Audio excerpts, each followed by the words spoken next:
வணக்கம். இன்றைய வானிலை தகவல். குமரிக்கடல் பகுதிகளில் மேல்நிலவும் வளிமண்டல கீழடுக்கு சுழற்சியின் காரணமாக தமிழ்நாடு, புதுவை மற்றும் காரைக்கால் பகுதிகளில் அநேக இடங்களில் இடி மின்னலுடன் கூடிய லேசான மழை முதல் மிதமான மழை பெய்ய வாய்ப்புள்ளது.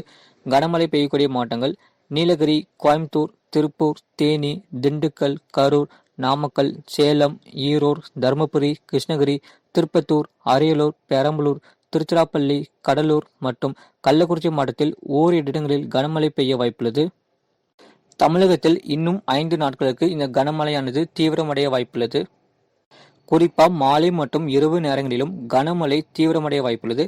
அதேபோல பெய்யாத பகுதிகளுக்கும் அடுத்து வரக்கூடிய நாட்களில் கனமழை தீவிரமடைய வாய்ப்புள்ளது.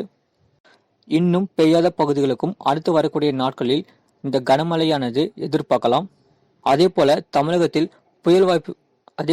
தமிழகத்தில் புயல் வாய்ப்புகளை விட மழை வாய்ப்புகள் மிக அதிகரித்து காணப்படும்.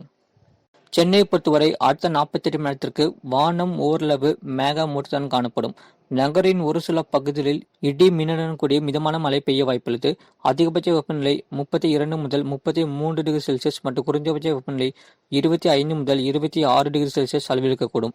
கடந்த மாதத்தில் பதிவான மழையளவு மதுரை மற்றும் தேனி மாவட்டத்தில் தலா 11 சென்டிமீட்டர் பதிவிற்கு, விருதுநகர் மற்றும் மதுரை ஆண்டிப்பட்டி மாவட்டத்தில் தலா 9 சென்டிமீட்டர் பதிவிற்கு, விருதுநகர், ஸ்ரீவில்லிபுத்தூர், திண்டுக்கல் மாவட்டத்தில் தலா 8 சென்டிமீட்டர் பதிவிற்கு, தூத்துக்குடி, தலா 7 சென்டிமீட்டர் பதிவிற்கு, தஞ்சாவூர், புதுக்கோட்டை, தென்காசி மாவட்டத்தில் தலா 5 சென்டிமீட்டர் பதிவிற்கு, திருவள்ளூர், கிருஷ்ணகிரி, மதுரை, சத்தியார் தலா 4 சென்டிமீட்டர் பதிவிற்கு, திருவள்ளூர், பூந்தமல்லி, கிருஷ்ணகிரி மாவட்டத்தில் தலா 3 சென்டிமீட்டர் பதிவிற்கு, அதேபோல தேனி, ஈரோடு, பவானி, மதுரை, மேட்டுப்பட்டி, திருச்சி, சமயபுரம் தலா 2 சென்டிமீட்டர் பதிவிற்கு மீனவர்களுக்கான எச்சரிக்கை.